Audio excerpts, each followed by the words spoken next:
Welcome to Kelowna and welcome to the Carenado Piper PA-44 Seminole.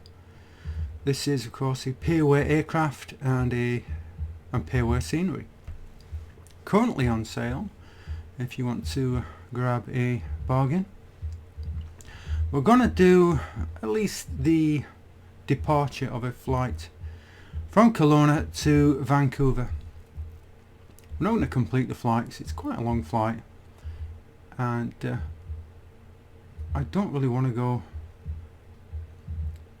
I don't want to go on or at least attempt a really huge, long, extended flight.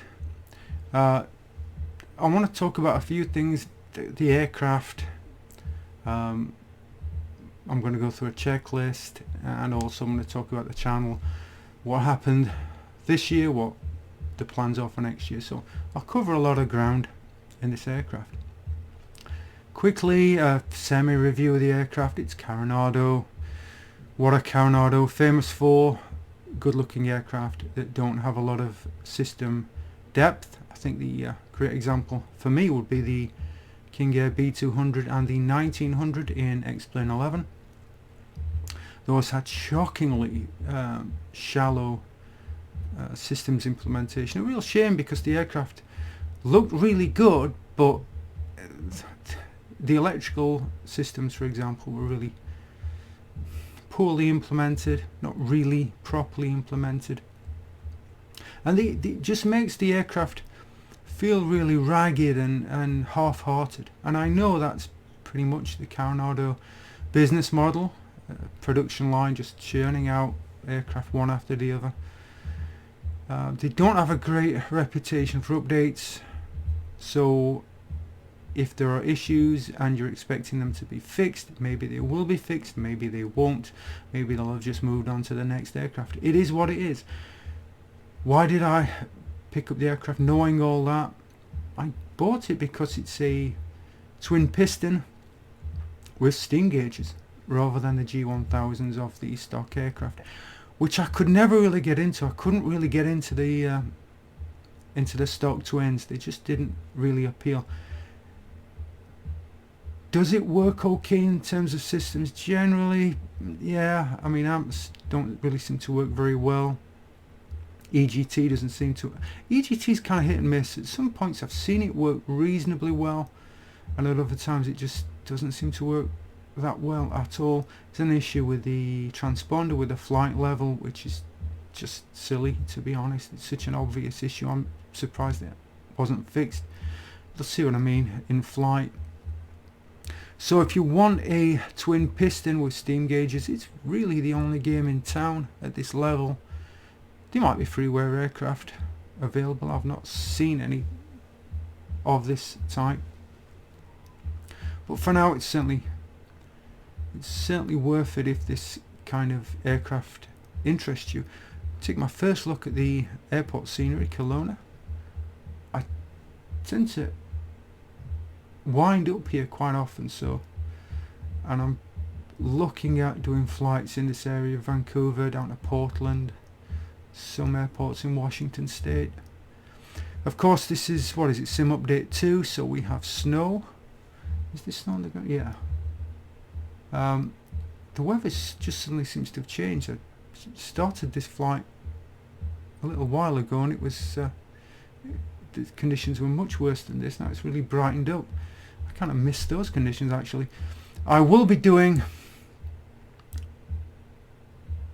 3, I think it is, tutorials on this aircraft, and I will be making available a checklist. I will be charging $1 for the checklist. It is a detailed checklist. There's a lot of information, a lot of ground that it covers. Personally, I think that it's worth $1. You may disagree on that one, I don't know, but I'm not sure exactly when I'll put that together. I just have to sit down, record the video and edit it, so not sure when I'll get that done, but that is in the works.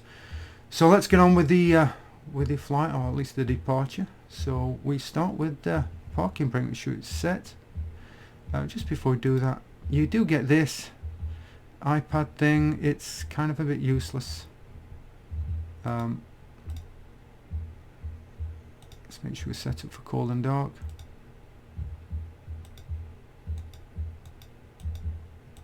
It's not like me. Normally you click done, but it's not doing that. Anyway, it doesn't seem to be working properly, so we'll leave it at that. Parking brake is set. Gear selector is down.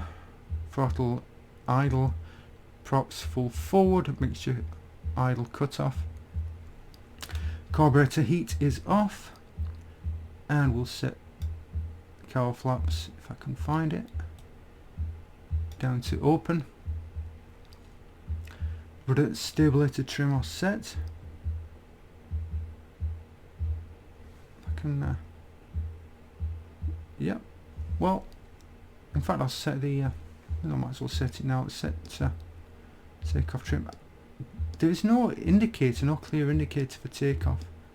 So you kind of just set it a little bit so nose up pitch from neutral. Fuel selector's on.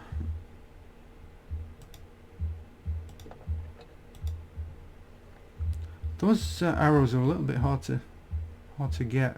Well, certainly if you're using track IR. Okay, radar master, electrical switches and heater are set off. Can't actually set that to off. Let's have a one or the other.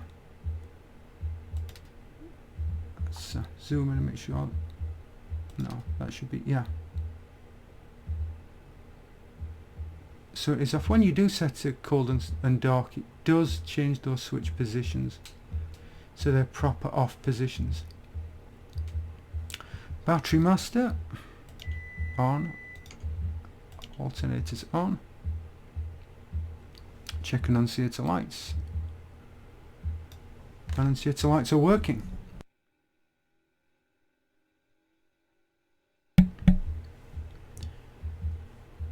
And review fuel quantity.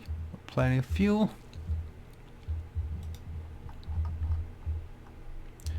Let's move on to normal start. Mixture. Oh, I might hit the wrong.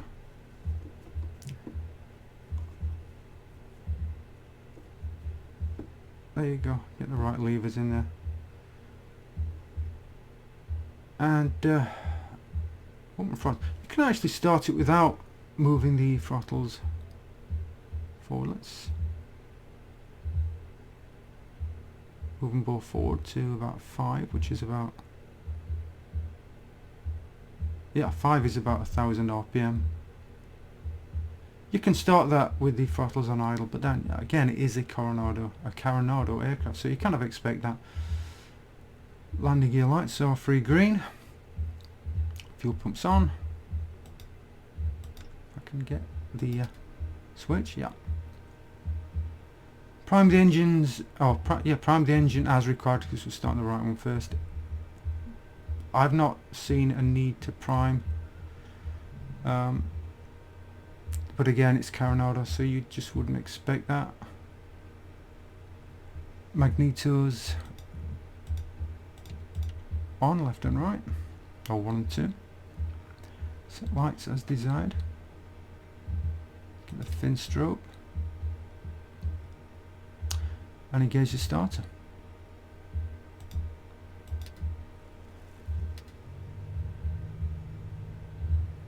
That engine has started. Just a little bit over 1000, but we'll deal with that for the time being. Check oil pressure.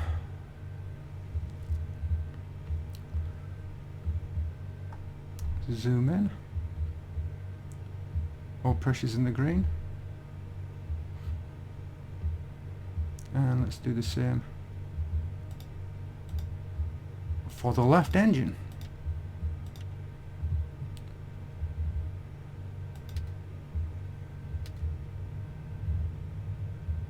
And we have left engine started.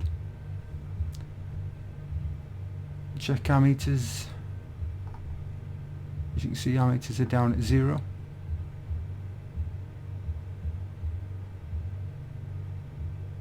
Not really familiar with that instrument, so is it telling me that There's no draw on the battery. I would have thought not. I'm trying to find an excuse because I just think those aren't working properly. Okay, let's I'm trying to use voice attack ATC open.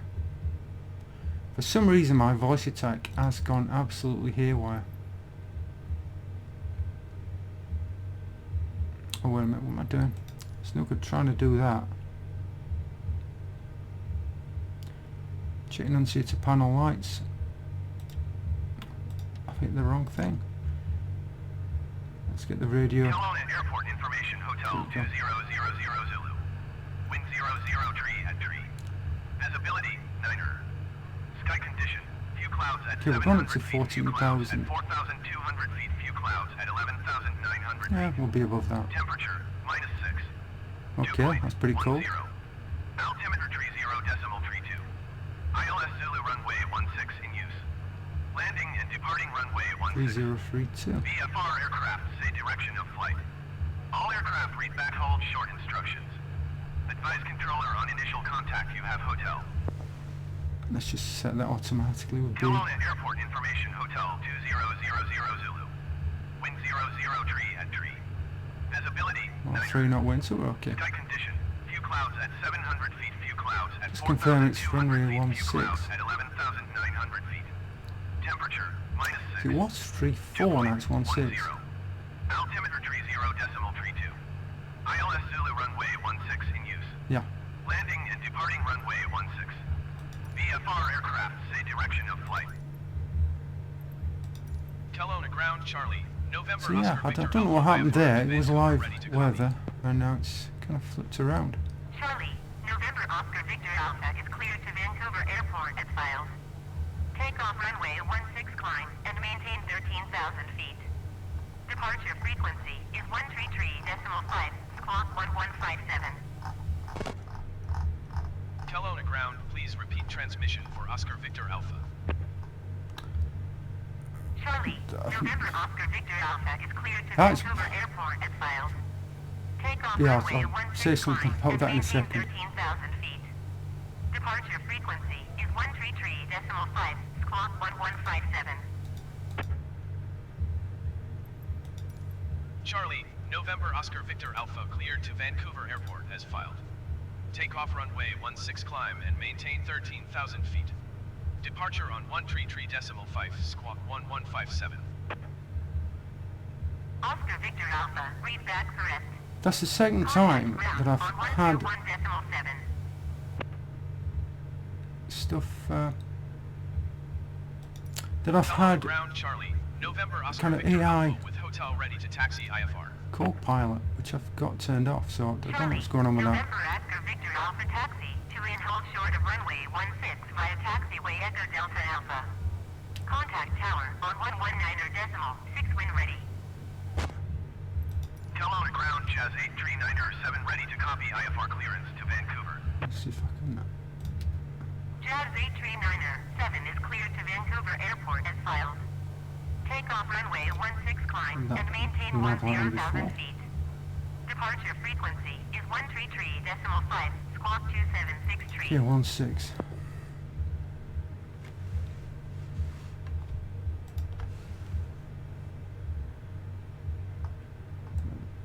See what I'm doing Jazz here. 839er7 cleared to Vancouver Airport as filed.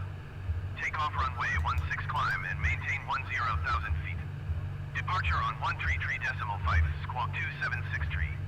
So I'm up there, I think. Jazz 839er7 readback is Unless I'm correct. very much mistaken. Contact ground on 121.7 when ready to taxi. Okay, let's just keep this simple for now.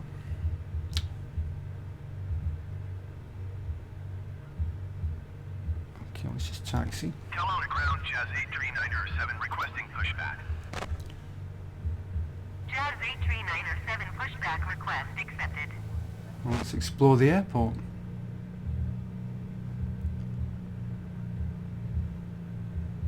Let's not hit this van.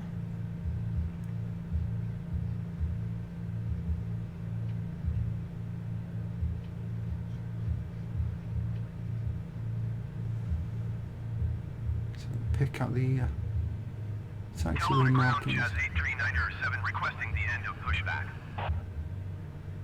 Jazz 8397 request to end pushback received. This is where it pays to actually do some research. It's really a different experience when you're Kelowna taxiing. ground Jazz 8397 with hotel ready to taxi IFR. Jazz 8397 taxi to So in halt here. short of runway 16 using taxiway Delta Alpha. This is Contact the tower first on time I've 119 actually decimal, 6 wind ready. taxied with snow on the ground. I've got to say, it's really atmospheric when you Taxi to and hold short runway 16 via taxiway when you Delta sit on the Alpha, Jazz runway late at night 8397. and there's snow falling. It's really atmospheric. The aircraft is actually pretty docile on taxi, on the takeoff roll and on the landing roll. I don't know, there's something about this airport I really like. Even with the stock airport, with the stock scenery, that's interesting. The tail of that aircraft's kind of jammed in the Oscar Victor in the Alpha, hangar. did you copy? Give me a I'm admiring the scenery. Taxiing hold short runway 16 via taxiway Echo Delta Alpha Oscar Victor Alpha.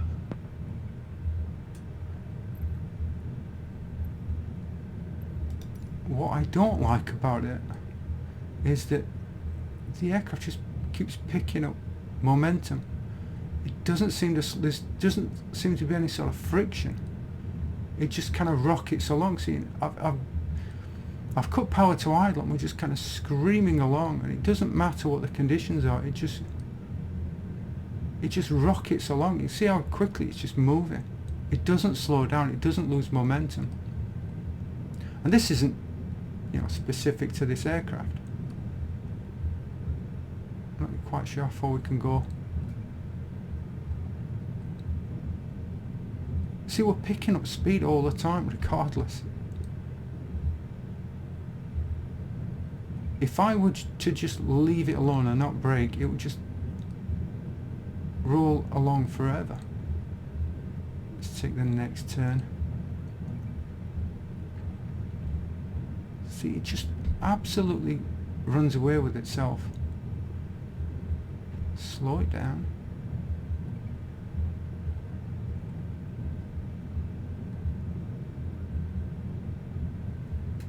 There you go. It's an aircraft taking off. It's good to see aircraft taking off and landing, and you know, the whole thing's really immersive, to use that word. Look at the speed that was rocketing along here. That to me is just totally unrealistic. There just doesn't seem to be any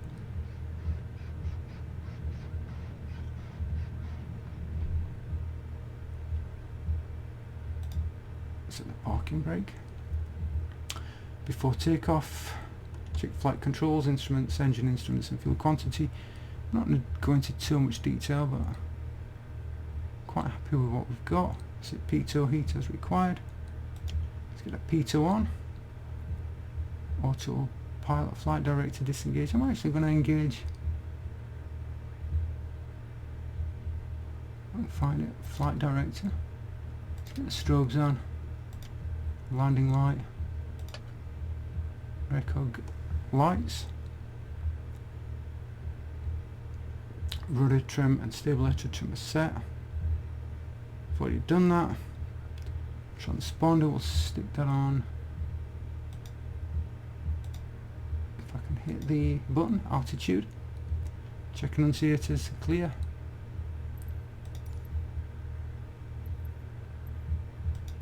Kelowna Tower Charlie, November Oscar Victor Alpha, We're ready ready for to go. IFR departure runway 16. Charlie, November Oscar Victor Alpha cleared for takeoff runway 16. Traffic is generic, on final. We're cleared for takeoff. We've got something on final.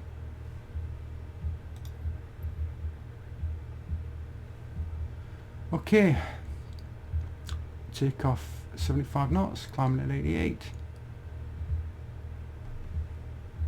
make sure we've got nothing there. Copy.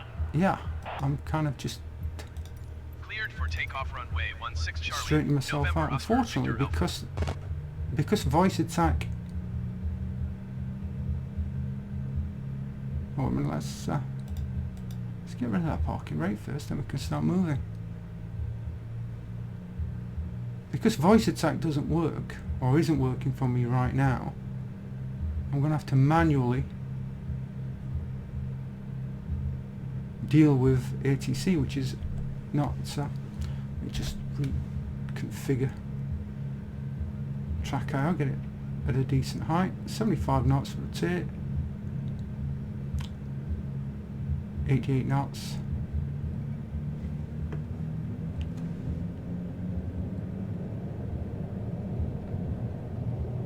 It's quite docile on the takeoff roll.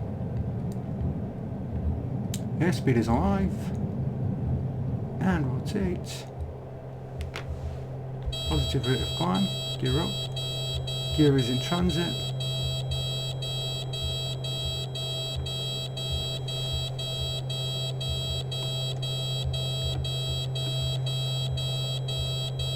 What is beeping at me for?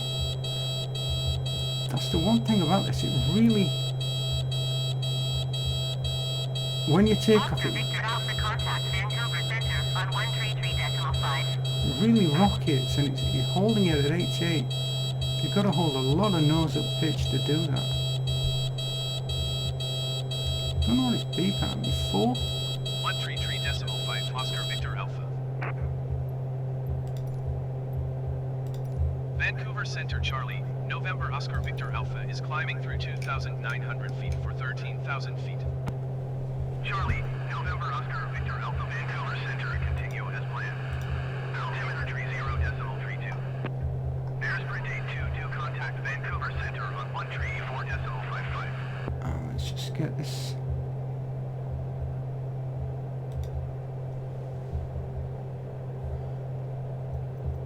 Let me just. 134.55 for airsprint. Well, I was going to recap on that, but.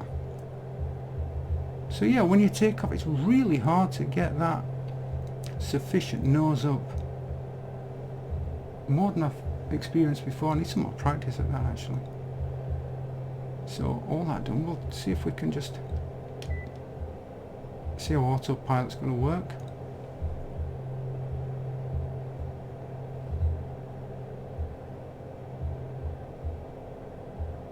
It's actually worked pretty well. Sometimes it just does crazy stuff, and it's, you know, putting you into the ground.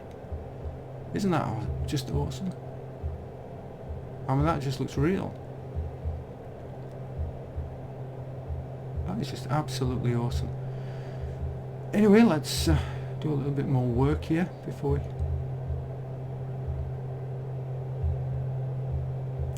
Set to cruise climb, which is looking for airspeed of 105. That's way above 105. Take a look at the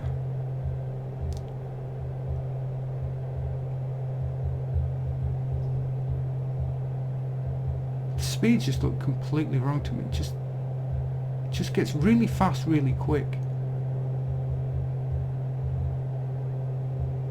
which just doesn't seem right at all. I'm just suspicious of these speeds.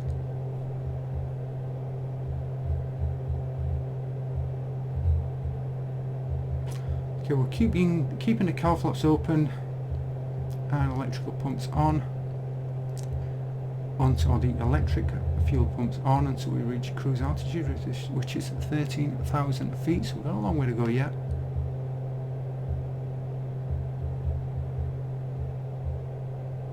But yeah, doesn't that look awesome?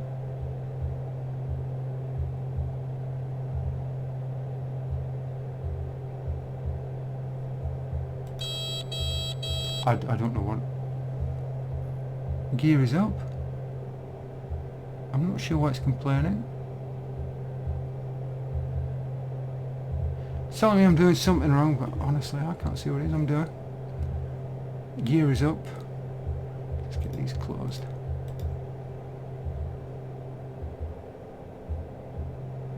Don't see what I'm getting wrong there. Anyway, let's look at EGT. Let's try to lean the engines. Yeah, I'm actually seeing something on EGT that just looks... That doesn't look right.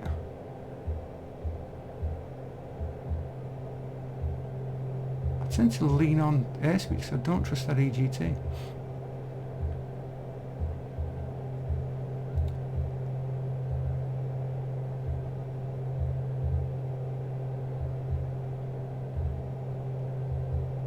Yeah, you just pull back until you basically idle cutoff, and then it just,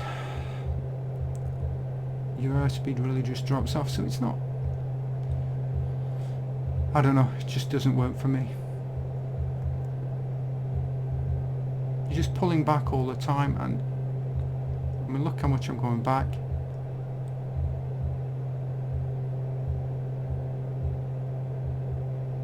Airspeed's just stuck. Surely I shouldn't be coming back all that way.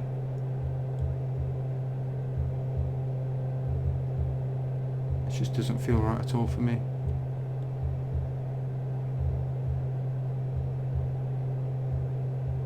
I'm just above idle cutoff.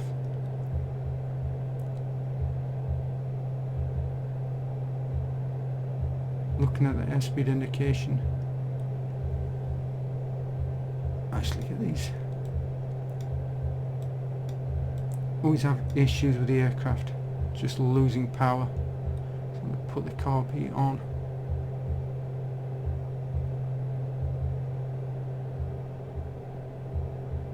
There doesn't seem to be a penalty for putting them on, so that avoids a potential issue there.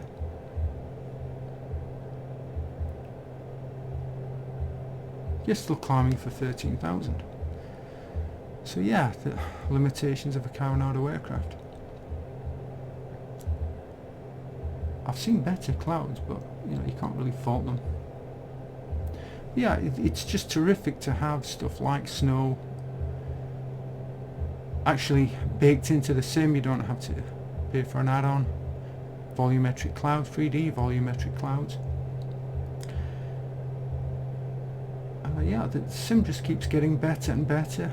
There are a bunch of issues, don't get me wrong, there are a bunch of issues that still need to be resolved, but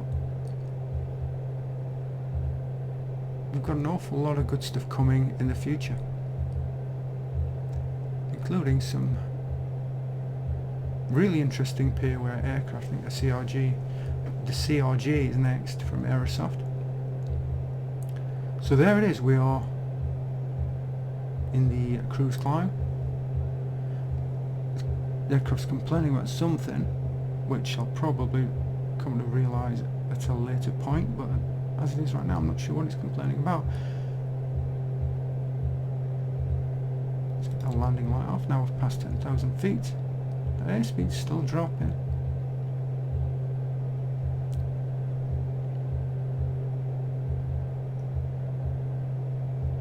Let's bring the climb rate down to 1,000 feet per minute. Trying to maintain the airspeed. I've been disappointed actually. Some of the Canadian mountains, they're just really kind of low resolution meshes or something. I don't know.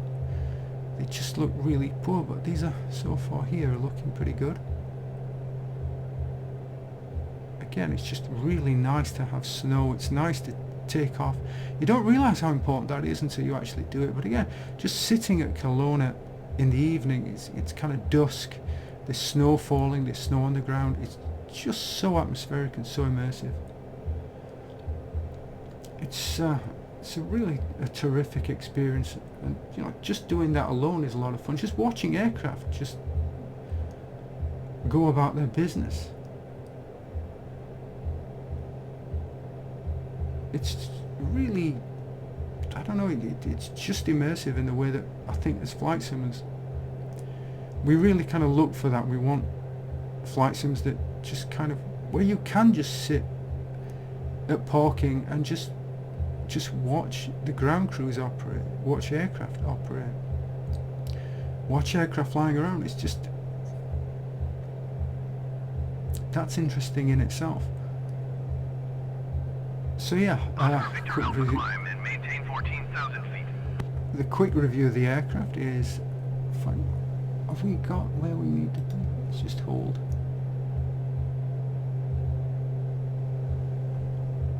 Up at 13,000, that's planned. Those clouds are really starting to shape up. They're not Victor brilliant. Alpha, did you copy?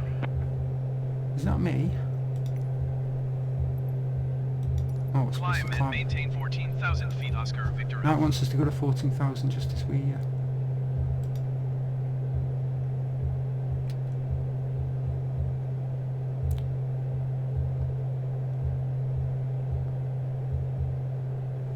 let's go by 700 feet per minute.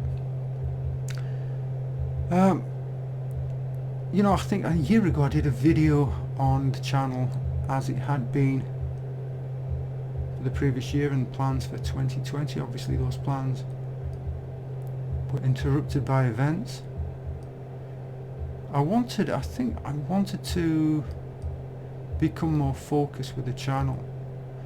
But again, you know, things happen and it Vancouver became... Center, Encore Tree 2 tree is climbing through 2,100 feet for 10,000 It feet. became Encore Tree 2 tree, Vancouver Center. very continue as difficult planned. in order to do that. A lot of stuff's happened in 2020, which I won't cover. I mean, you obviously know what I'm talking about. It's just been a really difficult year for a lot of people. And kind of the plans went out of the window. I have been trying to do things a little bit different with the channel. I've been trying to, if you follow the ATS and ETS and SnowRunner stuff, I've been trying to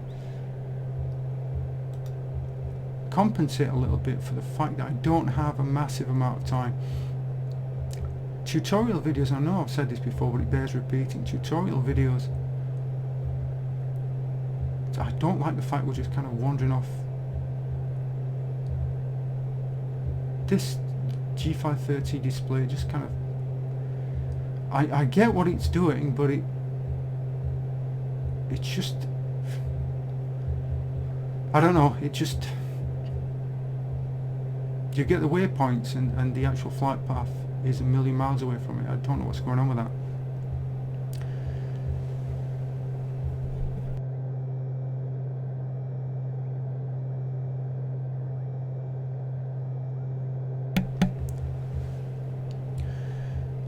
Tutorials take a lot of work, and it's not really practical to put a tutorial together every single week, let alone every day. I mean, that would be, you know, to do it at a decent level and to do, you know, in-depth tutorials would be next to impossible. What I was hoping to do was, I was going to be able to use kind of filler content, really, like ATS, ETS, SnowRunner, Dead Stick, if that's ever released. But I came to realise that's not really... Center, Oscar Victor Alpha would like to cancel IFR. Oscar Victor Alpha, IFR let's go down to 20, well, say 23, 23, but Squawk 1200. it drops down to 23. Maintain VFR. Frequency change approved. Power is flat out, we're doing about 18. Obviously that didn't work because those, you know, I enjoyed doing it ETS and ATS, but there's just no appetite for that on this channel, so you know I have to drop that. So you know, obviously there's work that goes into that, and I can't justify that work without views or without sufficient views to make it work. So I will just, for the coming year, I will just be concentrating on flight sims. MSFS, DCS will be some more BMS, but I will not be able to put out videos at the rate that I would like. I doubt very much I'll be able to do one a week unless I get very efficient in how I use my time. I have a lot of demands on my time, which was always the case, but it's now just so much more going into the new year. I just have a lot more to do, so it's not easy to sit down and put in all the work that's required. I will be concentrating in the short term on the F-16 and DCS, as well as doing one or two tutorials in BMS. think spice bombs is one of those, and I'll continue to do MSFS. I'm obviously doing the PA-44, and I will be covering the CRJ when that's released, which should be fairly soon.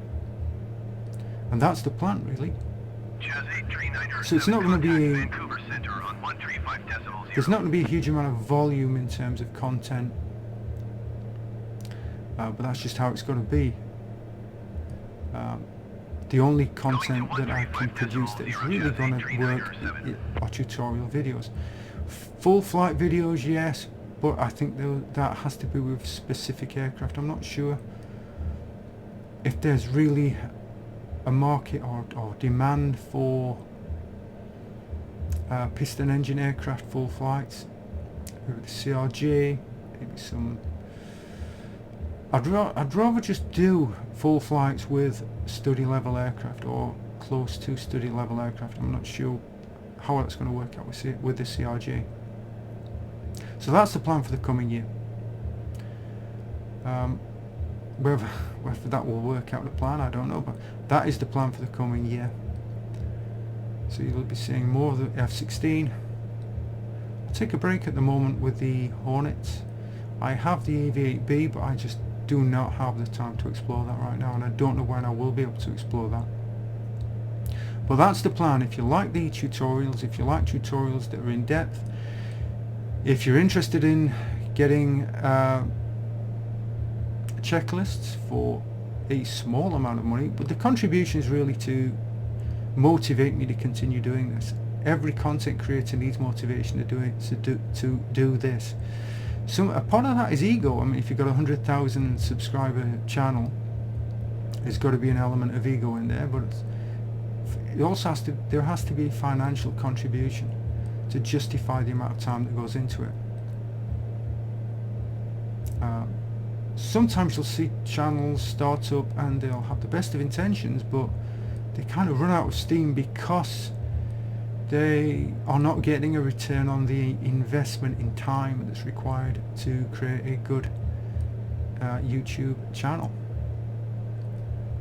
So hope you enjoyed the videos that I put out in 2020,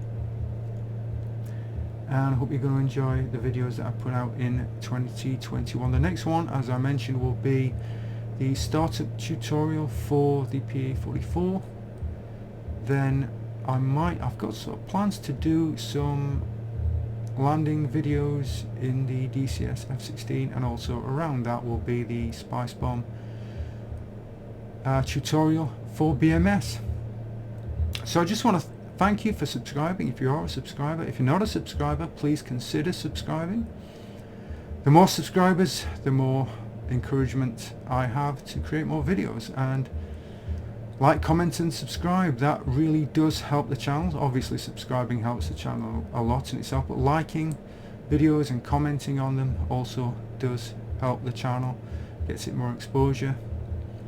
We're about 5,300 subscribers at the moment, which is really small for a YouTube channel, but hopefully we can grow that. Maybe it's just us, it's just a bunch of us that are interested in this stuff. Maybe we are a very smart minority. But again, thank you for subscribing, thank you for your views and your likes and your comments. I appreciate each and every one of them. So thank you. Hope you had a reasonable 2020, and hope you have a really great 2021. So as always, feel free to like, comment and subscribe.